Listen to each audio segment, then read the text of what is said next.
اللهم صل على سيدنا محمد وعلى آل سيدنا محمد وبارك وسلم.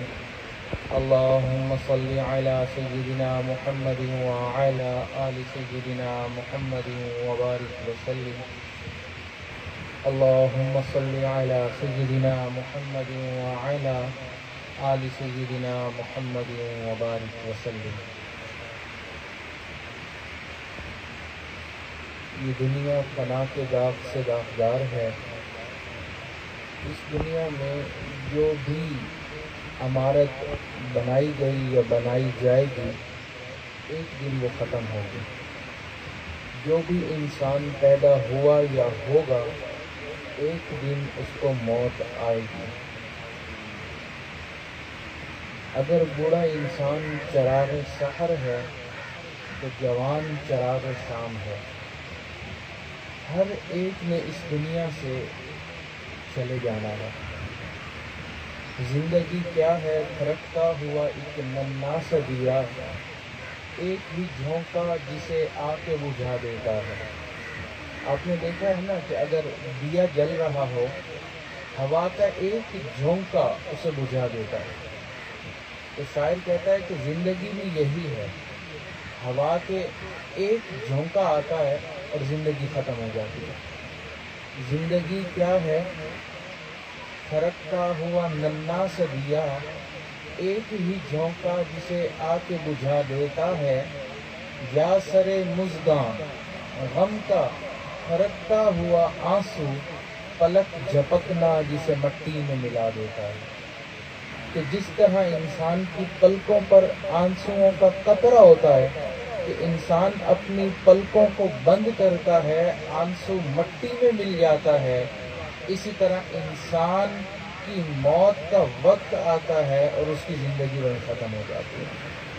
پتہ بھی نہیں چلتا. انسان بالکل صحت مند ہوتا ہے، بالکل توانا ہوتا ہے، لیکن پتہ چلتا ہے کہ وہ انسان فوت ہو گیا. حقیقت یہ ہے کہ کوئی بھی انسان موت سے بچ نہیں سکتا.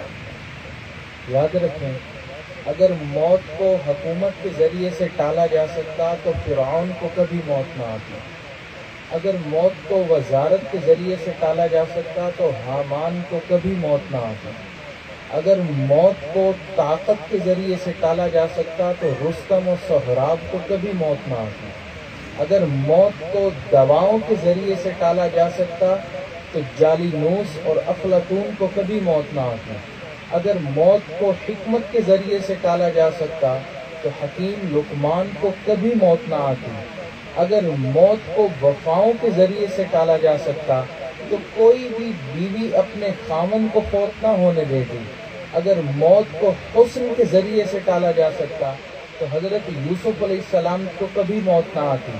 اگر موت کو انسان محبتوں کے ذریعے سے ٹال سکتا تو کوئی بھی ماں اپنے سامنے اپنے جوان بیٹے کو نہ مرنے دیتی.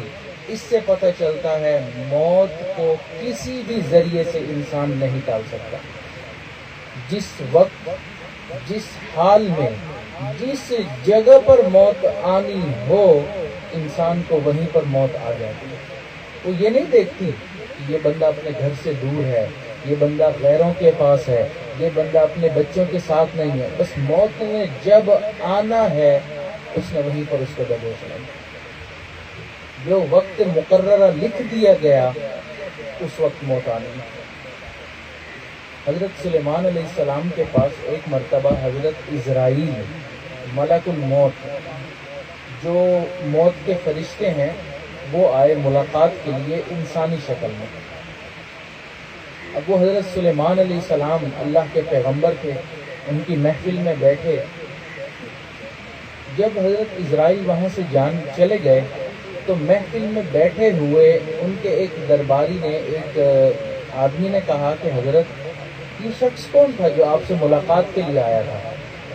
انہوں نے فرمایا یہ ملک الموت تھا.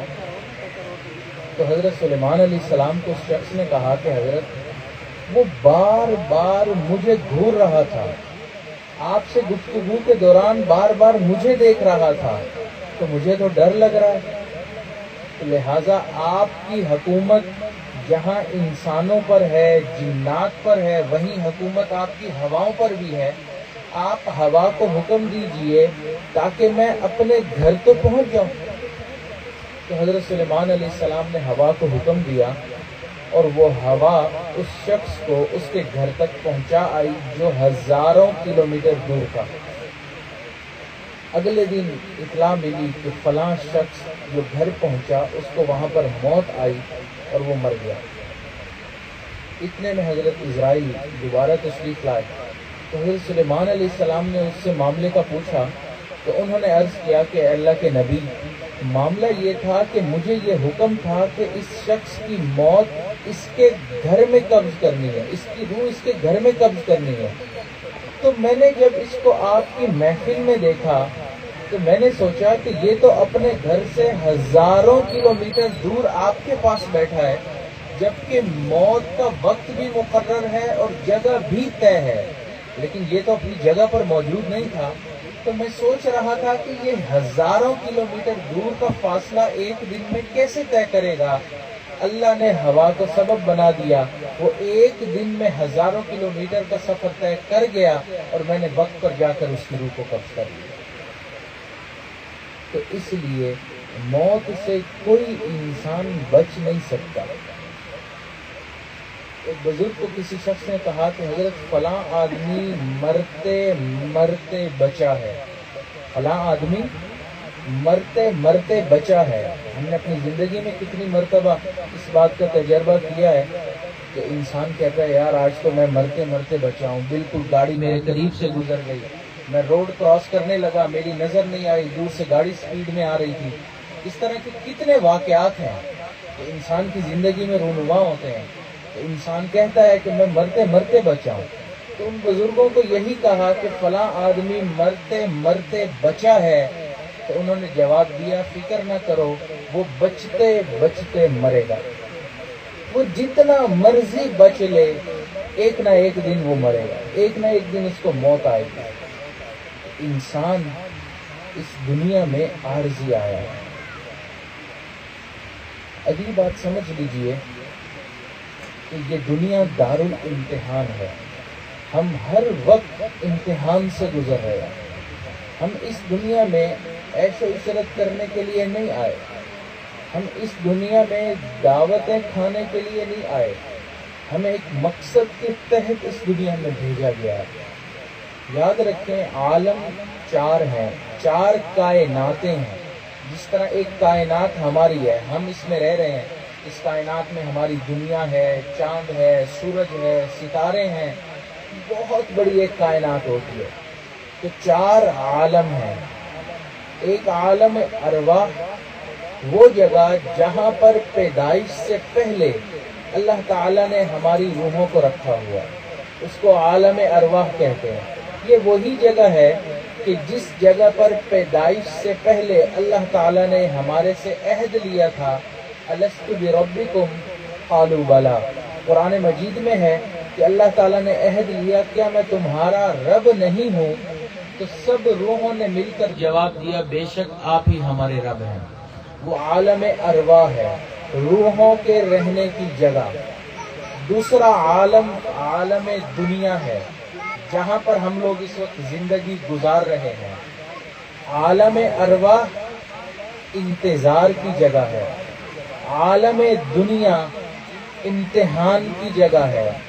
تیسرا عالم ہے عالم برزخ، جو انسان کو موت آنے کے بعد جس عالم میں جانا ہوگا۔ عام طور پر قبر کو سمجھا جاتا ہے کہ یہ برزخ ہے، کہ یہ صحیح نہیں ہے۔ یاد رکھیں برزخ کہتے ہیں اس وقت کو جو انسان نے موت سے لے کر قیامت آنے تک کا وقت جس جگہ گزارنا ہے اس کو برزخ بولتے ہیں۔ قبر بھی برزخ ہو سکتی ہے، سمندر بھی برزخ ہو سکتا ہے۔ جو انسان سمندر میں ڈوب کے مر گیا اس کو قبر تو نصیب نہ ہوئی، وہ تو سمندر میں، اس کا کیا مطلب ہے وہ برزخ میں نہیں ہے؟ اس کے لیے سمندر بھی برزخ ہے۔ کسی انسان کو جانور نے کھا لیا تو اس کے لیے جانور کا پیٹ ہی برزخ بنا دیا گیا. تو موت سے لے کر قیامت تک آنے کا درمیانی وقفہ یہ برزخ کہلاتا ہے. تو تیسرا عالم ہے عالم برزخ. یہ انسان کے لیے انعام کی جگہ ہے. اور چوتھا ہے انسان کے عالم آخرت. پہلا عالم عالم ارواح، یہ انتظار کی جگہ ہے. دوسرا عالم عالم دنیا، یہ امتحان کی جگہ ہے. تیسرا عالم عالم برزخ، یہ آرام کی جگہ ہے. چوتھا عالم عالم آخرت، یہ انسان کے لیے انعام کی جگہ ہے. لیکن انعام کس کو ملے گا؟ جس نے اس دنیا میں نیکی والی زندگی گزاری ہے. آپ دیکھیں، کمرہ امتحان ہوتا ہے، اس کے باہر جب انسان نکلتا ہے، رزلٹ سامنے آتا ہے، تو انعام کس کو دیا جاتا ہے؟ جو پاس ہوتا ہے، جو فرسٹ آتا ہے، سیکنڈ آتا ہے، تھرڈ آتا ہے، جس کی جو بھی پوزیشن ہو اس حساب سے اس کو انعام دیا جاتا ہے. ہم بھی ہر وقت کمرہ امتحان میں ہیں. اس دنیا میں جب تک ہے امتحان میں ہے. آخرت میں فیصلہ ہوگا کہ کون امتحان میں پاس ہوا، پھر اس کے لیے عالم آخرت انعام کی جگہ بن جائے گی. تو اس لیے ہر وقت ہمیں موت کی تیاری میں لگے رہنا. جب یہ بات کی جاتی ہے کہ موت کی تیاری کر لیں، موت کی تیاری کر لیں، تو سمجھ لیں کہ موت کی تیاری کا کیا مطلب ہے. یہ موت کے لیے تیار ہو جائیں، اس کا کیا مطلب ہے؟ اب اس کا یہ مطلب تو ہے نہیں کہ انسان صبح صبح اٹھ کے ورزش کرنا شروع کر دے. نہ ہی یہ مطلب ہے کہ انسان ڈنڈ کھیلنا شروع کر دے. نہ ہی یہ مطلب ہے کہ انسان جم میں چلا جائے اور وہاں جا کر انسان ورزشیں کرنا شروع کر دے. نہیں، موت کی تیاری کا مطلب یہ ہے کہ انسان گناہوں سے اپنے آپ کو بچا لے، نیکیوں والی زندگی گزارنا شروع کر لے. جو انسان یہ کام کر رہا ہوگا، اس کا مطلب ہے وہ موت کی تیاری کر رہا ہے. گناہوں سے جو انسان بچتا ہو، شریعت و سنت کے مطابق چلتا ہو، وہ انسان موت کی تیاری کرنے والا ہے.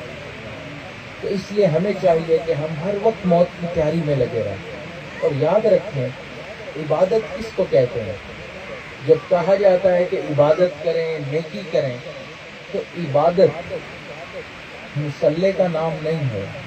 عبادت تسبیح کا نام نہیں ہے. فقط کہ انسان کہے کہ عبادت سے مراد ہے ہر وقت نمازیں پڑھتے رہو، عبادت سے مراد ہے بس تسبیح ہی پڑھتے رہو، عبادت سے مراد ہے ہر وقت مسجد میں ہی رہو. یاد رکھیں، ہر وہ کام جو اللہ تعالی کو پسند ہو، چاہے وہ کسی دوسرے انسان کو پانی پلانا ہی کیوں نہ ہو، وہ عبادت کا کام ہے. چاہے چھوٹی چھوٹیاں نیکیاں ہوں، ہم ان کو بھی کریں، یہ بھی عبادت میں شامل ہو جائے گا. آپ سڑک سے گزر رہے ہیں، آپ نے دیکھا کہ ایک انسان کھڑا ہے، اس کو کسی چیز کی ضرورت ہے، اس کی سواری میں کوئی مسئلہ آ گیا، ٹائر پنچر ہو گیا. آپ وہاں پہ اپنی سواری سے اترے، آپ نے اس کی تھوڑی سی مدد کر لی. یہ جو مدد کرنا ہے یہ بھی عبادت بن جائے گا. آپ جا رہے ہیں، آپ نے دیکھا کہ راستے میں ایک پتھر پڑا ہوا ہے جو آنے جانے والوں کو تکلیف پہنچا رہا ہے. آپ نے وہ پتھر اٹھا کر سائیڈ پر کر دیا. یہ پتھر اٹھا کر سائیڈ پہ کرنا بھی عبادت ہے. حدیث مبارکہ میں ہے، بنی اسرائیل کا ایک شخص گناہگار تھا. بخاری شریف کی روایت ہے کہ وہ ایک مرتبہ راستے سے جا رہا تھا. ایک درخت جو سڑک کے کنارے پر لگا ہوا تھا، اس کی کچھ شاخیں سڑک کے اوپر آ رہی تھی جو آنے جانے والے لوگوں کے سروں پر ٹکراتی تھی. اس نے ان شاخوں کو کاٹ دیا تاکہ لوگوں کو کوئی تکلیف نہ ہو. حدیث مبارکہ میں ہے فَشَكَرَ اللَّهُ لَهُ فَغَفَرَ لَهُ. اس بات پر اللہ تعالی نے اس کا اکرام کیا اور اس کی مغفرت فرما کر سارے گناہوں کو معاف کر دیا. اب اس نے شاخیں کاٹی ہیں، دکھنے میں کوئی بہت بڑی عبادت نہیں ہے، لیکن اس نے نیکی کا کام کیا، لوگوں کے لیے آسانی پیدا کر دی. تو یہ ہر وہ کام جو لوگوں کی آسانی کے لیے ہو، دائرہ شریعت کے اندر رہتے ہوئے، جو اللہ جس سے راضی ہوتے ہیں وہ نیکی کا کام ہے، وہ عبادت کا کام ہے۔ تو اس لیے ہم کمرہ امتحان میں موجود ہیں اور ہمیں امتحان کی تیاری کرنی ہے، اور وہ کیا ہے کہ ہم ہر وقت اللہ کی عبادت میں لگے۔ ابھی بات ایک اور سمجھ لیجئے کہ انسان جب اس دنیا میں رہتا ہے تو اس دنیا میں رہتے ہوئے اس کو موت کا غم جھیلنا پڑتا ہے، برداشت کرنا پڑتا ہے۔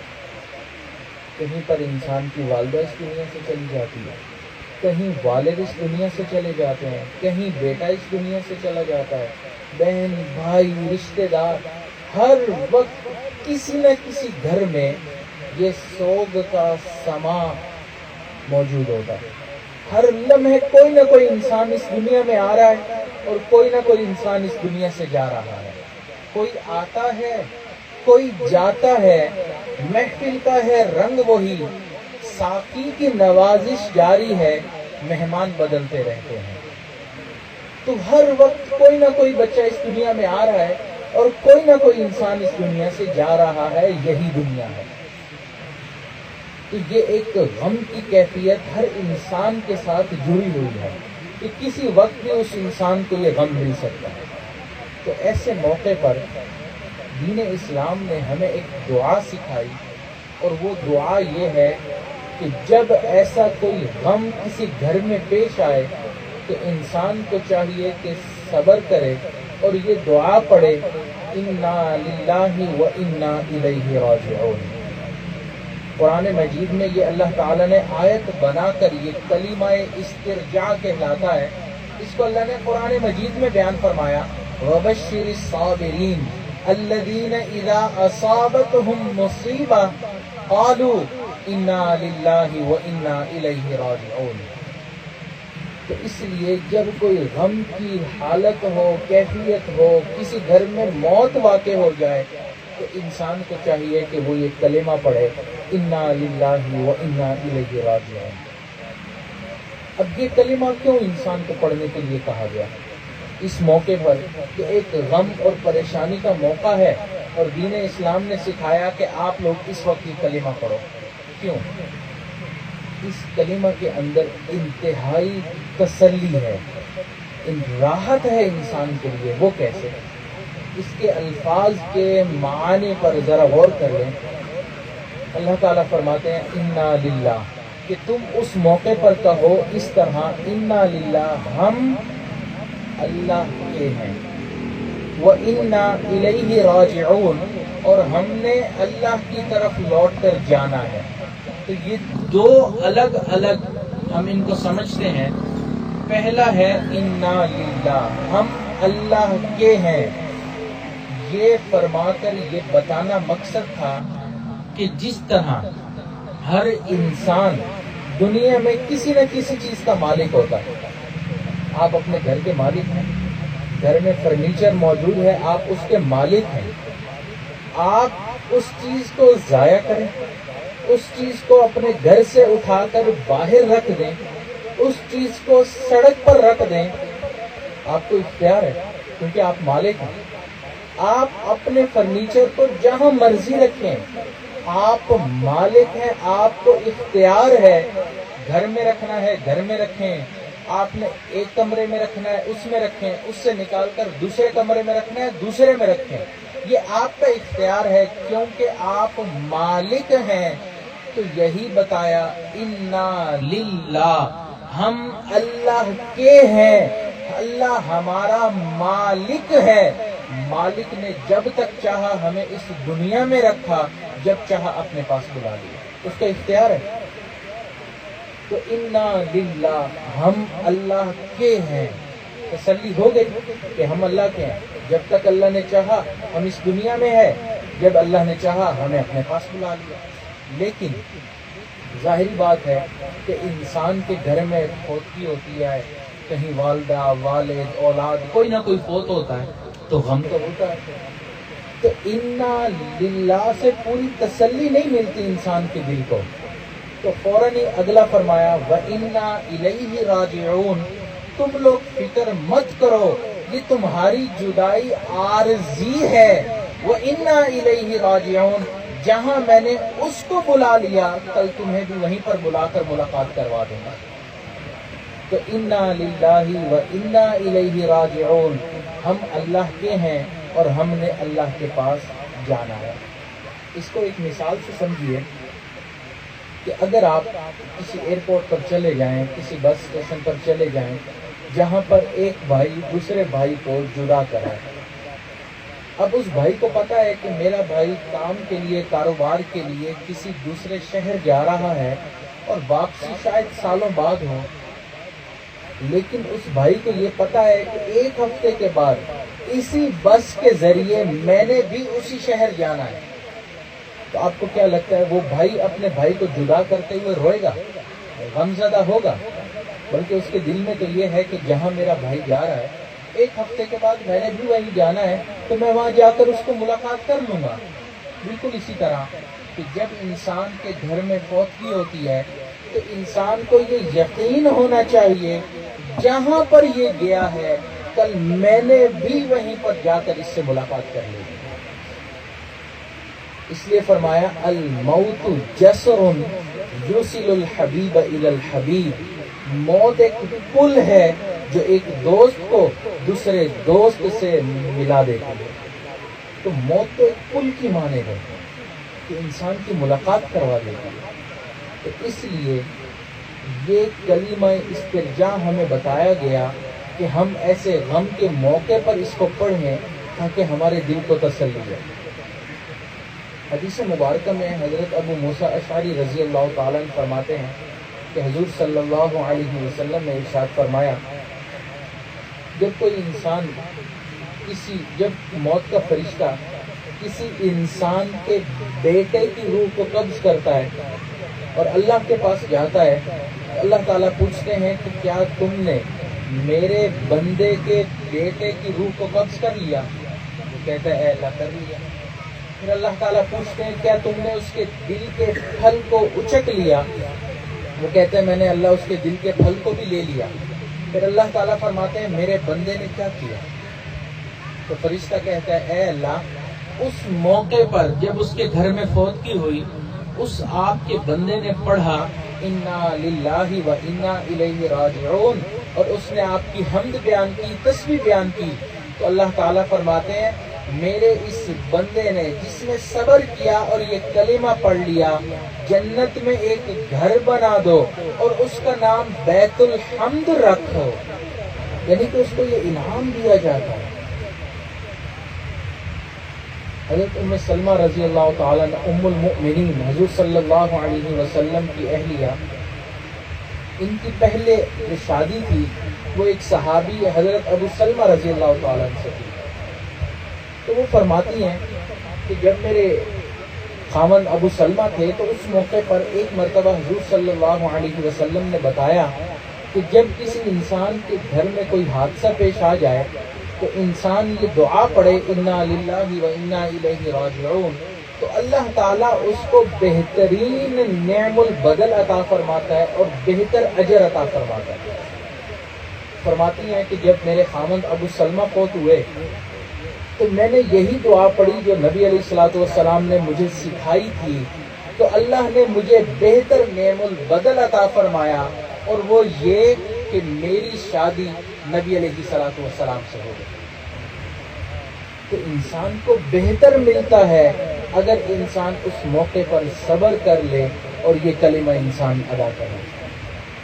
تو اس لیے شریعت نے فقط یہ نہیں کہا کہ تم صبر کرو بہت اجر ہے، ساتھ میں صبر کرنے کا طریقہ بھی بتایا، ایسی دعا بھی بتائی جن سے انسان کے دل کو تسلی ہو جاتی ہے۔ اب ایک اگلی بات اور سمجھ لیجئے کہ ہم اس دنیا میں آئے ہیں، ایک نہ ایک دن اس دنیا سے جانا ہے۔ اب ہمارے جانے والے میں جس گھر میں کوئی بھی فوتگی ہو گئی وہ چلے گئے، اب پیچھے رہنے والوں نے کیا کرنا ہے؟ وہ کیا کریں؟ پہلی بات وہ صبر کا مظاہرہ کریں۔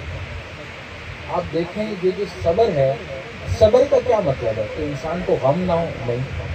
جب انسان کے گھر میں کوئی حادثہ پیش آتا ہے اس کو غم ہوتا ہے، اس کو دکھ ہوتا ہے، یہ ایک دل کی کیفیت کا نام ہے۔ صبر کا مطلب یہ ہے کہ انسان کوئی بھی ایسا کام نہ کرے جو دائرے شریعت کے باہر ہے۔ بعض مرتبہ خواتین گھروں میں بین کرنا شروع کر دیتی ہیں، اونچی اونچی آواز سے رونا، سینہ پیٹنا، کوئی خیال نہیں کرتی ہیں۔ یہ ہوتا ہے بے صبری کا مظاہرہ۔ انسان روتا ہے، آنسو نکلتے ہیں، لیکن انسان رو رہا ہے، ٹھیک ہے، لیکن وہ کوئی ایسا کام نہیں کر رہا جو شریعت نے ناپسند کیا۔ حضور صلی اللہ علیہ وسلم کے صاحبزادے حضرت ابراہیم رضی اللہ تعالیٰ نبی علیہ الصلوۃ والسلام کو ان سے بہت محبت تھی۔ یہ تقریباً ابھی 1.5 سال کی عمر کو پہنچے تھے کہ اللہ تعالیٰ نے ان کو اپنے پاس بلا لیا، اور نبی علیہ الصلوۃ والسلام کو اپنے بیٹے سے انتہائی محبت تھی۔ تو جب ان کو دفنا رہے تھے تو نبی علیہ الصلوۃ والسلام کی آنکھوں میں آنسو آئے، آپ رونے لگے۔ ایک صحابی نے حیران ہو کر عرض کیا، اللہ کے نبی، آپ کی آنکھوں میں بھی آنسو آ گئے؟ تو نبی علیہ الصلوۃ والسلام نے ارشاد فرمایا، العین تدمع، میری آنکھیں آنسو بہا رہی ہیں، والقلب یحزن، میرا دل غم زدہ ہے، وَإِنَّا بِفِرَاقِكَ يَا إِبْرَاهِيمُ لَمَحْزُونُونَ، ابراہیم تیری جدائی پر میں بہت غمگین ہوں۔ پھر آگے ارشاد فرمایا، لیکن میں اس وقت بھی وہی کروں گا جو میرے اللہ نے حکم دیا ہے، میں اس پر بھی صبر کروں گا۔ کہ انسان کے آنسو نکلتے ہیں، انسان کو غم ہوتا ہے، تو صبر کرنے کا مطلب یہ ہے کہ انسان ایسا کوئی کام نہ کرے جو بے صبری والا ہو۔ جیسے کہ میں نے مثال کے طور پر عرض کیا کہ اونچی آواز میں بین کرنا، جس کو بین کرنا کہتے ہیں، سینہ پیٹنا، یہ ایسا کوئی کام نہ کرے، یہ بے صبری کا مظاہرہ ہوتا ہے۔ تو پہلا کام کہ انسان صبر کرے۔ اللہ تعالیٰ نے قرآن مجید میں ارشاد فرمایا، وَبَشِّرِ الصَّابِرِينَ، صبر کرنے والوں کے لیے بشارت ہے۔ اب وہ بشارت کیا ہے؟ اللہ جانتے ہیں اللہ نے کیا کیا انعام صبر کرنے والوں کے لیے رکھا۔ آپ دیکھیں دنیا میں ہم کوئی کام کریں اور بڑے ہمیں انعام دے دیں تو ہمیں خوشی ہوتی ہے کہ بھئی ہم نے یہ کام کیا، ہمیں انعام مل گیا۔ صبر پر کتنا انعام ملتا ہے اس کا انسان کو پتہ بھی نہیں۔ اللہ اتنا انعام دیتے ہیں۔ اللہ تعالیٰ نے قرآن مجید میں ارشاد فرمایا کہ جو انسان صبر کرتا ہے، ان اللہ مع الصابرین، اللہ صبر کرنے والوں کے ساتھ ہے۔ اب آپ خود غور کریں، جس کے ساتھ اللہ ہوگا اس کو کتنا اجر و انعام ملے گا۔ کہ انسان صبر کرے، پہلا کام تو یہ کرے۔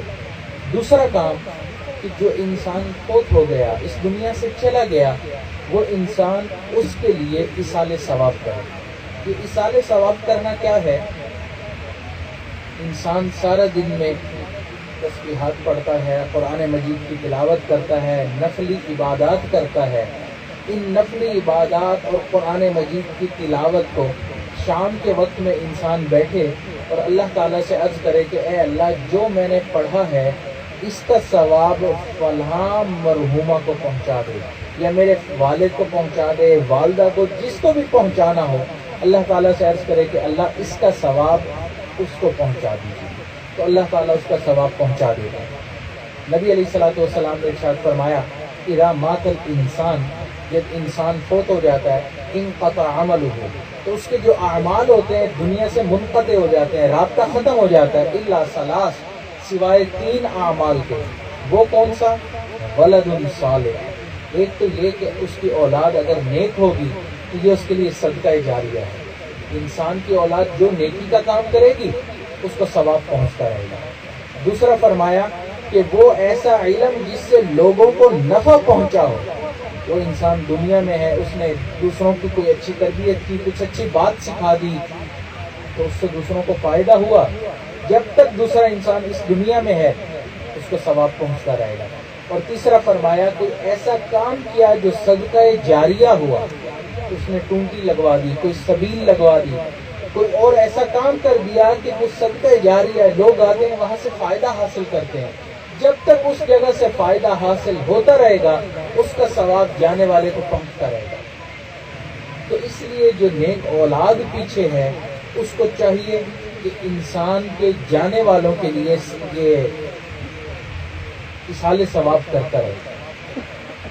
اصال ثواب جب انسان کرتا ہے تو اس کا یہ مطلب نہیں ہے کہ جو انسان نے عمل کیا سارا ثواب دوسرے کو مل گیا، مجھے کچھ نہیں ملا، نہیں، انسان کو خود کو بھی اجر ملتا ہے، اللہ تعالیٰ دوسرے کو بھی پہنچا دیتے ہیں۔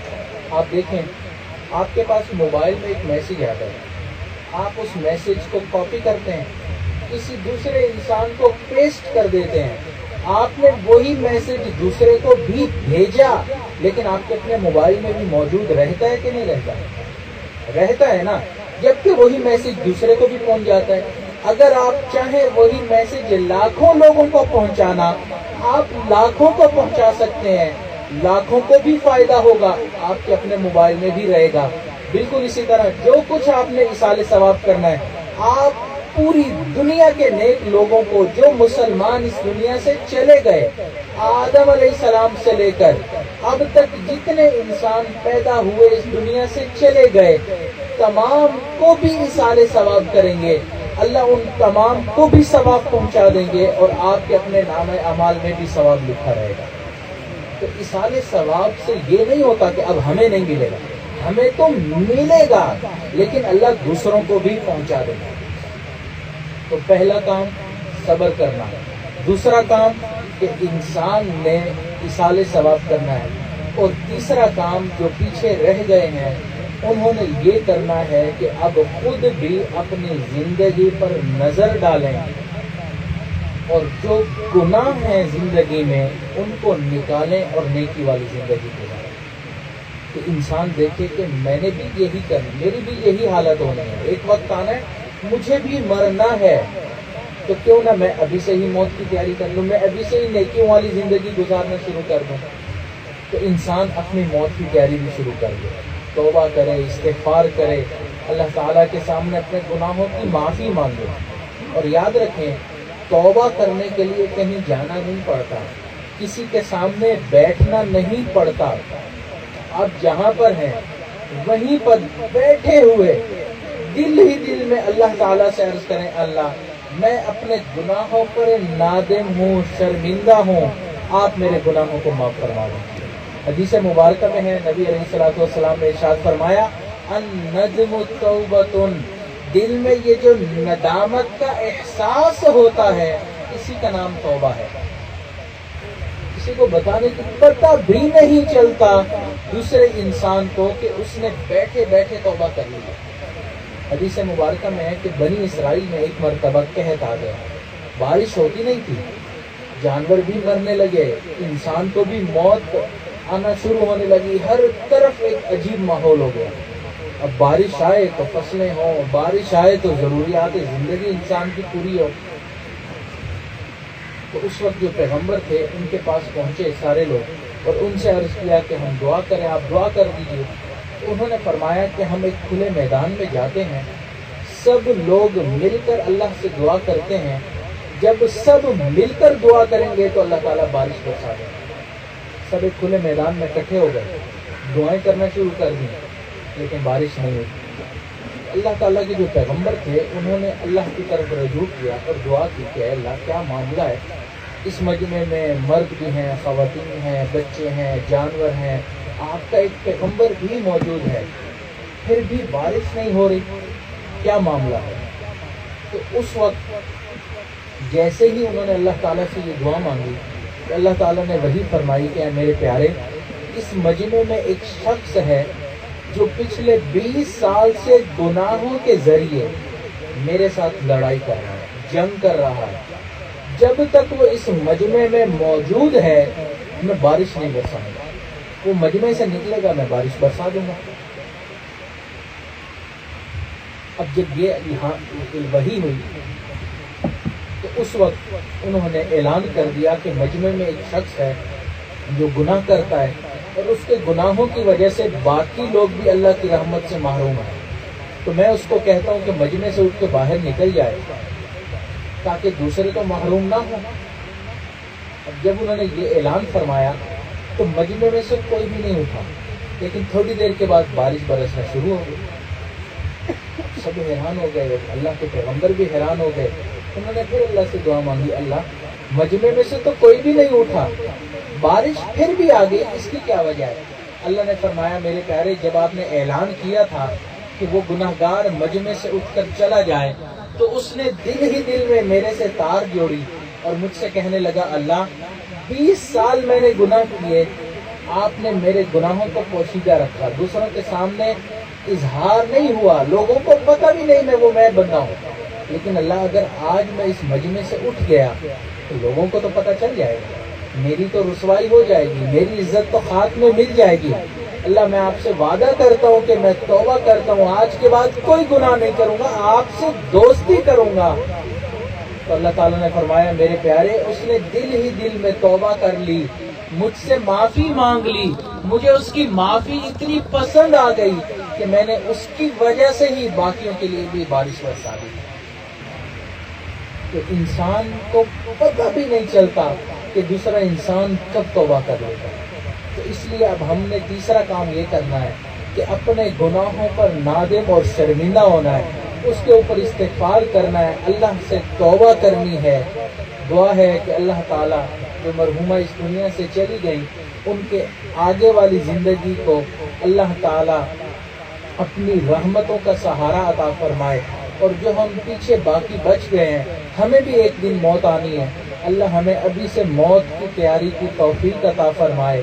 وآخر دعوانا ان الحمد للہ رب العالمین۔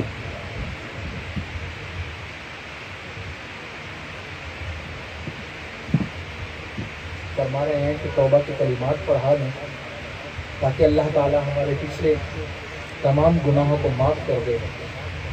یہ آج اس کلمات پڑھائے گا، آپ لوگ پیچھے پیچھے سچے دل کے ساتھ توبہ کی نیت کے ساتھ ان کلمات کو پڑھتے رہیے گا۔ الحمدللہ وکفی وسلام علی عبادہ الذین اصطفی، اما بعد۔ ان کلمات کو پیچھے پیچھے پڑھیے۔ بسم اللہ الرحمن الرحیم، لا الہ الا اللہ محمد الرسول اللہ، آمنت باللہ وملائکتہ وکتبہ ورسلہ والیوم الآخر والقدر خیرہ وشرہ من اللہ تعالی والبعث بعد الموت، آمنت باللہ کما ہوا بأسمائہ وصفاتہ وقبلت جمیع احکامہ اقرار باللسان وتصدیق بالقلب، اشہد ان لا الہ الا اللہ واشہد ان محمدا عبدہ ورسولہ، استغفر اللہ ربی من کل ذنب واتوب الیہ برحمتک یا ارحم الراحمین۔ ان کلمات کو پڑھنے سے ہم توبہ طائب ہو چکے ہیں۔ چند معمولات ہیں، ان کو آپ باقاعدگی سے کرنا شروع کر دیں تاکہ اللہ تعالیٰ ہمارے گناہوں کو معاف کر دے۔ اس میں سے ایک ہے صبح شام 100 مرتبہ درود شریف پڑھنا، اللہم صلی علی سیدنا محمد وعلی آل سیدنا محمد وبارک وسلم۔ دوسرا، روزانہ صبح شام 100 مرتبہ استغفار پڑھنا، استغفر اللہ ربی من کل ذنب واتوب الیہ۔ تیسرا، روزانہ قرآن مجید کی تلاوت کرنا، ایک سپارہ ہو تو بہت اچھا، پڑھنا مشکل ہوتا ہے 10 سپارہ پڑھیں، وہ بھی مشکل ہوتا ہے 1 رکوع پڑھ لیں، اگر وہ بھی مشکل ہے، پڑھنا وقت نہیں ہے، مصروفیت زیادہ ہے، تو 1 صفحہ 1 رکوع ہی پڑھ لیں۔ اگر سفر میں ہیں، کوئی اور معاملات ہیں، قرآن مجید پاس نہیں ہے، کہ جو چھوٹی صورتیں یاد ہیں انسان وہی پڑھ لے، لیکن کوشش کرے کہ کوئی دن ایسا نہ گزرے جس میں قرآن مجید کی تلاوت نہ ہو۔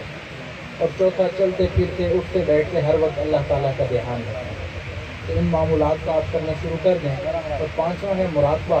اس کا طریقہ یہ ہے کہ صبح شام کچھ منٹ، 2 منٹ 3 منٹ فارغ کر لیں، اس میں آنکھوں کو بند کر کے سر جھکا کر بیٹھ جائیں کہ نیت کریں کہ اللہ رب العزت کی رحمت آ رہی ہے، میرے دل میں سما رہی ہے، دل کی ظلمت اور سیاہی دور ہو رہی ہے اور میرا دل کہہ رہا ہے اللہ اللہ اللہ۔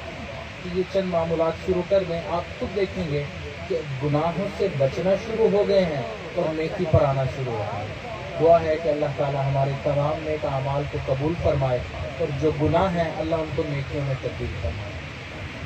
تو ابھی ہم دعا کر لیتے ہیں، تو تمام حضرات دعا کر لیجیے۔ سبحان ربی العلی الوہاب، اللہم صلی علی سیدنا محمد وعلی آل سیدنا محمد وبارک وسلم۔